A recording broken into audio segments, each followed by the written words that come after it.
지금 이 순간에도 매일 400개 이상의 식당이 문을 닫고 있습니다. 심지어 TV에 나왔던 유명 맛집 그리고 대기 줄 서던 가게들도 예외가 아닙니다. 그럼에도 많은 분들이 이렇게 생각하며 창업을 선택합니다. 그래도 내일 하면 내가 일한 만큼 벌지 않을까? 회사 다니는 것보단 사장이 낫잖아. 누구나 지금보다 나은 삶, 그리고 성공을 꿈꾸며 창업을 시작합니다. 그런데 왜 이렇게 많은 자영업자들이 망하고 있는 걸까요? 단순히 사장이 실력이 없으니까 장사 초보라서 망하는 것만은 아닙니다. 실제로는 폐업할 수밖에 없는 구조적 함정이 있습니다. 자영업 폐업이 계속될 수밖에 없는 진짜 이유와 지금 장사 중인 분들, 창업을 결심한 분들이 반드시 알아야 할 생존 전략을 알려드리겠습니다.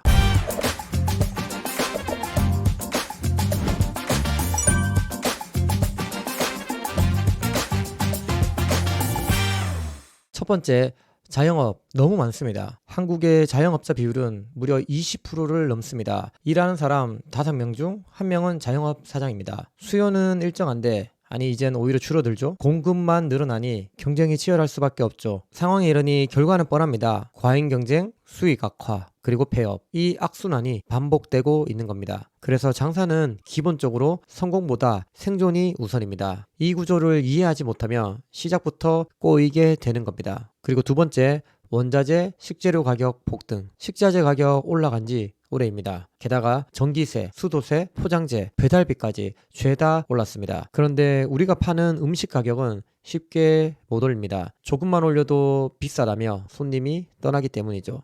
품질을 올리고 가치를 더해서 비싸게 판매하면 된다고 쉽게 말하지만 사실 그건 시간, 기술, 그리고 경험 등이 있어야 가능한 이야기입니다. 대부분의 사장님들은 증가한 비용을 내 마진에서 부담할 수밖에 없습니다. 그리고 세 번째, 인건비 폭등과 만성 인력난입니다. 최저임금은 계속 오르는데 사람은 점점 더 안 구해집니다.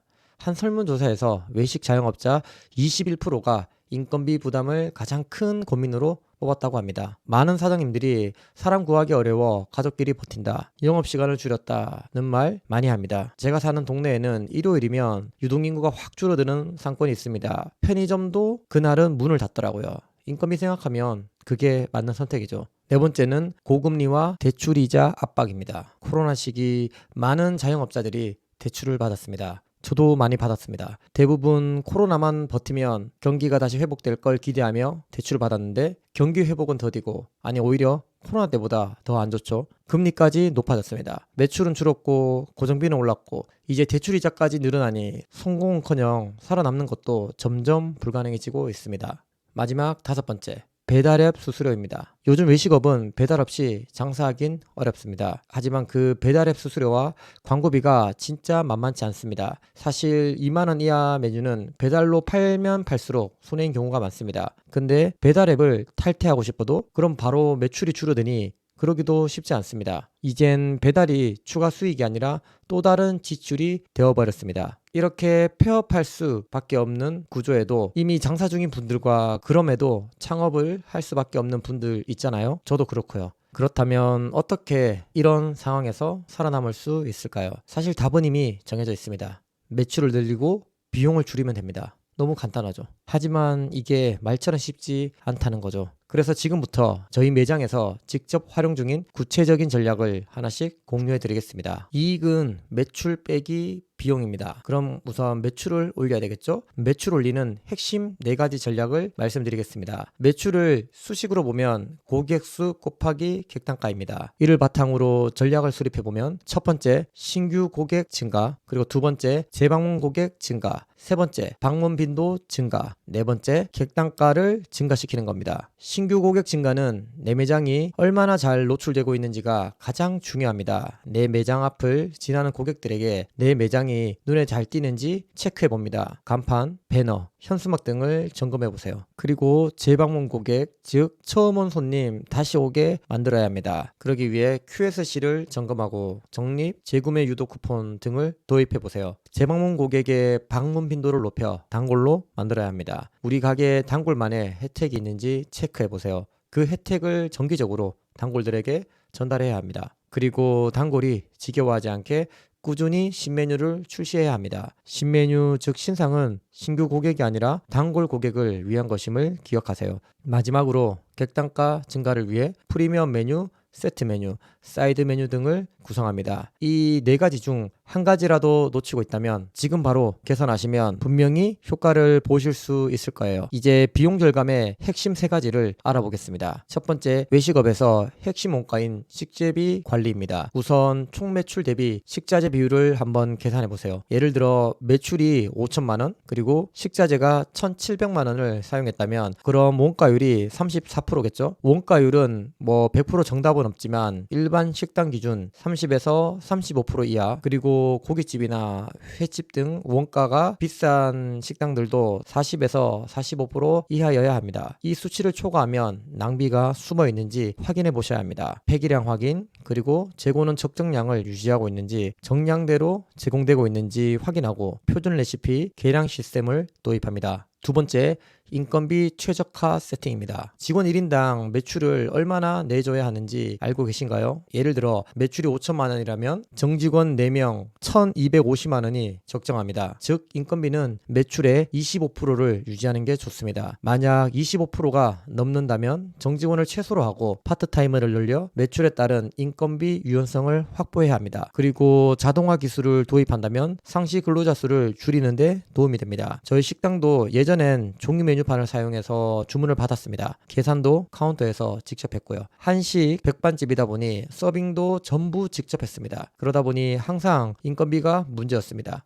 지난해부턴 태블릿 오더를 활용해 주문을 받고 자동 볶음 기계를 도입해서 주방에서 가장 노동력이 많이 드는 웍지를 줄였습니다. 덕분에 정직원 1명을 줄일 수 있었습니다. 대신 피크타임에 주방보조 알바 1명을 추가했습니다. 인건비만 월 150만 원 이상 절감할 수 있었습니다. 마지막 3번째는 세금을 줄이는 겁니다. 당연한 얘기일 수 있지만 사업과 관련된 모든 지출에 세금 계산서를 확보해야 합니다. 결혼식, 장례식장 등 의 지출도 비용 처리 가능하니 문자 메시지 등을 캡처해 둡니다. 이외에 자세한 절세법은 세무사분들의 영상을 참고하시는 게 훨씬 나을 테고, 제가 꼭 드리고 싶은 얘기는 세금을 너무 아까워하지 마시라는 겁니다. 위에서 말한 식재료 원가, 인건비와 마찬가지로 세금도 장사하면서 꼭 지출해야 하는 돈입니다. 창업하고 장사가 자리 잡히면서 매출이 높아지기 시작하면 부가세로 수천만 원씩 내게 되는데 이 정말 아깝습니다. 하지만 세금 낼 수밖에 없습니다. 세금 어떻게든 안 내려고 하지 말고 세금 다 내고도 수익을 남길 수 있는 구조를 만들어야 합니다. 부정한 방법으로 안 낸 세금은 나중에 반드시 폭탄으로 돌아오게 됩니다. 세금 절세의 핵심은 어떻게든 세금을 안 내는 게 아니라 안 내도 될 세금 미리 자료 확보하지 못해 바보같이 내지만 않으면 됩니다. 세금 낼 건 내되 똑똑하게 줄이는 게 중요합니다. 장사하면서 내는 세금 받아들이세요. 폐업 남 얘기일 경우엔 그냥 그런갑다 하겠지만 그게 내일이 될 때는 정말 최악입니다. 자영업 결코 쉬운 길 아닙니다. 유명 맛집도 폐업하는 이 현실에서 나만 왜 이럴까 생각하실 필요 없습니다. 현재 자영업 5년 생존율이 30%가 안 된다고 합니다. 이 정도면 망하는 게 오히려 자연스러운 거죠. 지금 이 영상을 보고 있는 우리 모두가 고군분투 중인 전우입니다. 저도 코로나 이전에 동네에서 20평 남짓한 매장 3개를 동시에 운영하며 연매출 20억을 넘겼습니다. 주변에서 힘들다 해도 그건 내가 잘하면 다 이겨낼 수 있다고 자신했습니다. 하지만 코로나, 고금리, 그리고 인건비 상승 저 역시 피해가지 못하겠더라고요. 그때 깨달았습니다. 장사는 내가 아무리 잘해도 어쩔 수 없이 시대적 흐름을 탈 수밖에 없다는 걸요. 그래서 아무리 장사가 잘 되더라도 항상 매출과 비용 관리를 철저히 하며 운영해야 합니다. 늘 보수적으로 전망하며 단단하게 운영해야 합니다. 당연히 갓 창업한 매장은 말할 것도 없죠. 장사는 계속 돌보며 관리해야 하는 식물을 키우는 것과 같습니다. 너무 과하게도 그리고 너무 무관심해도 안 됩니다. 항상 적정한 매출과 비용을 유지해야 합니다. 그렇지 않으면 어느 날 갑자기 시들 수 있습니다. 오늘 영상이 생존을 위해 고군분투 중인 사장님들과 창업을 준비 중인 분들께 작은 길잡이가 되길 바랍니다. 혹시 영상 보시고 공감 가는 부분이 있었다면 댓글로 여러분의 이야기도 나눠주세요. 구독과 좋아요, 알림 설정 해주시면 다음 영상에서도 더 깊이 있는 장사 이야기를 나눌 수 있습니다. 그럼 시청해주셔서 감사합니다. 오늘도 파이팅입니다.